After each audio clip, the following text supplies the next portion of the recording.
Selamat bertemu kembali di video MA 1101 Matematika 1.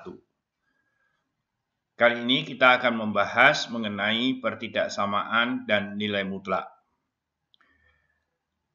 Slide ini dibuat bersama oleh Taufik Hakiki, Sofah Ahmad, Prebudha Zanu, dan saya sendiri Wono Setiabudi.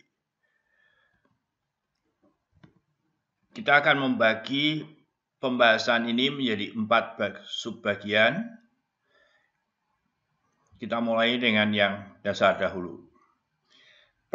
Pertasamaan ataupun pertidaksamaan ini sebetulnya sudah kita kenal di SMA.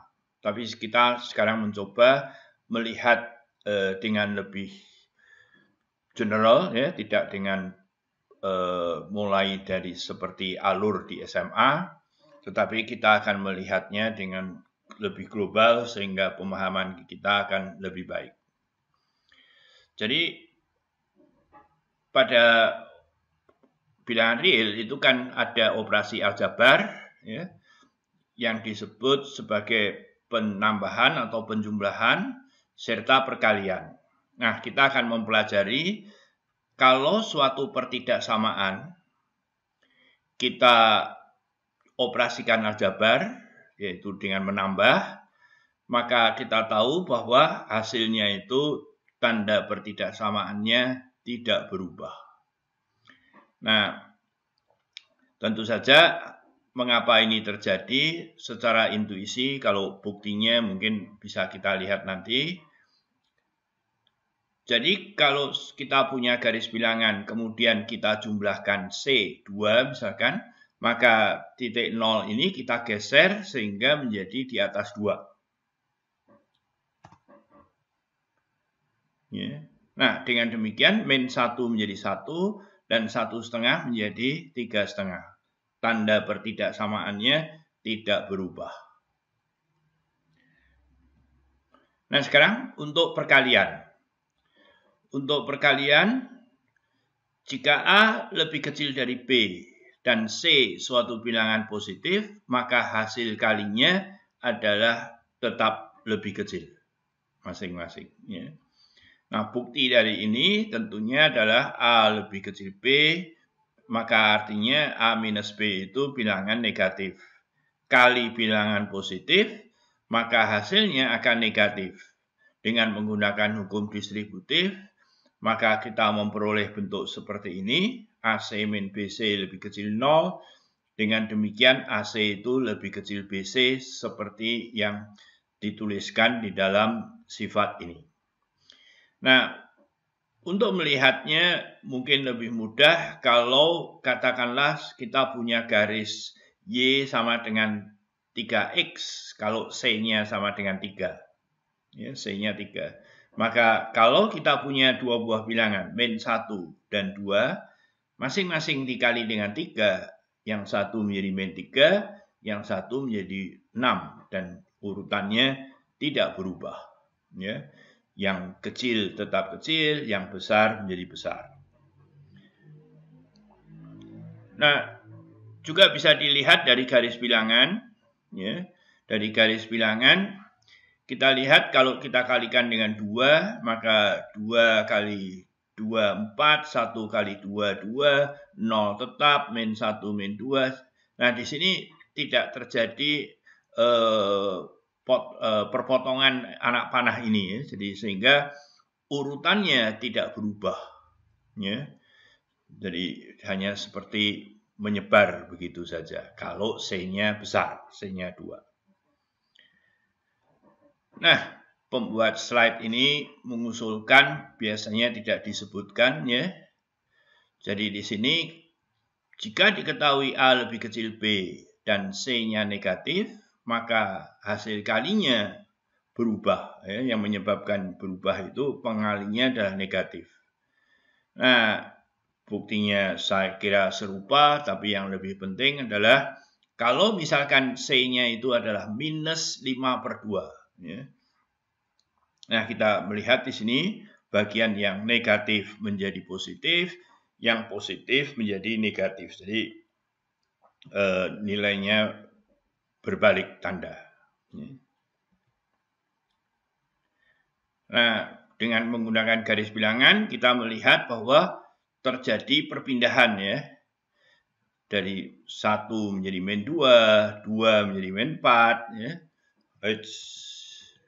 Ya, min 1 jadi 2, min 2 ya, min 1 kali ini menjadi 2 dan seterusnya. Nah, bagaimana dengan pengkuadratan?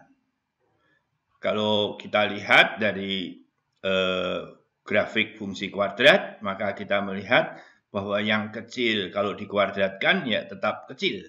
Yang besar menjadi lebih besar ya. Di sini 3/2 dan 3.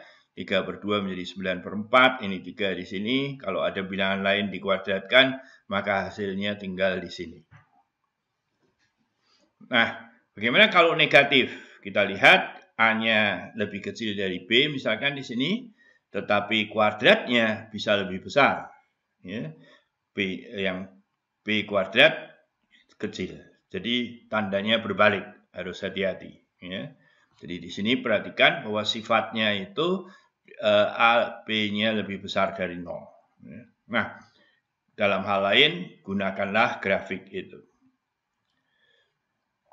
Nah, bagaimana dengan buktinya? Buktinya adalah kita mulai dengan yang diketahui, kita kalikan dengan A, dan sekali lagi dari yang diketahui kali dengan B.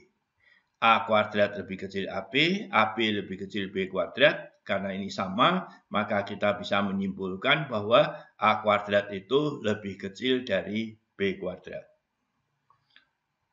Pertanyaannya kemudian, kalau dibalik, jika A kuadrat lebih kecil B kuadrat, apakah selalu mengimplementasikan A-nya lebih kecil dari B? Nah, ini juga aturan manipulasi yang lain. Sebetulnya biasanya tidak perlu, tetapi ya slide-nya sudah ada, kita gunakan. Jadi jika diketahui A lebih kecil B dan positif ya, maka 1/A lebih besar dari 1/B. Yang paling mudah dilihat adalah ini grafik 1/X ya. Jadi kalau ini kecil dia menjadi besar, kalau dia besar dia menjadi kecil ya. Jadi buktinya bisa dengan berbagai cara. Salah satu diantaranya adalah karena dia tidak 0 maka kita bagi dengan A, kemudian kita bagi dengan B ya. Boleh-boleh saja, buktinya banyak cara. Nah, bagaimana jika A lebih kecil B, lebih kecil 0? Nah, coba mungkin harus dilihat melalui grafik yang ada di sini. Nah, kita juga akan menggunakan notasi interval, yaitu apa? Yaitu himpunan. Ya. Jadi, himpunan semua bilangan real X yang memenuhi di antara dua bilangan AB misalkan. Ya, itu yang disebut interval.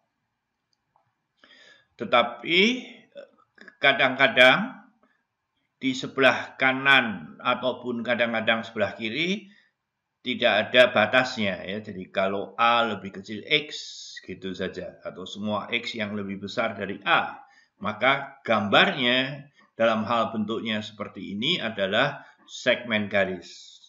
Dalam hal lain dia adalah sinar garis ya. Contoh-contohnya, perhatikan bahwa dalam hal ini AB-nya tidak masuk ya. Jadi tadi interval itu nanti ada yang boleh masuk di sini. Sebagai contoh ini B-nya masuk ya, A-nya tidak. Nah, di sini A dan B-nya masuk ya. Nah, ini sinar garis ya. Di sebelah kanan tidak ada batasnya, mulai dari A tidak masuk sampai terus ke kanan. Dari sebelah kiri sampai B dan B-nya termasuk. Ya, jadi masih ada beberapa jenis interval yang lain, ya, tolong dilengkapi. Nah, soal latihannya, selidiki kebenaran pernyataan berikut. Ya. Jadi kalau A-nya lebih kecil B, apakah A pangkat 3 itu lebih kecil dari B pangkat 3? Ya. Yang kuadrat tadi sudah, pangkat 3. Sekarang kalau 0-nya dibuang, apakah tetap berlaku? Ya. Kalau dibalik, gitu. Kalau pangkat 4, begitu, ya. Nah, saya kira silakan dikerjakan dulu sebelum kita lanjut.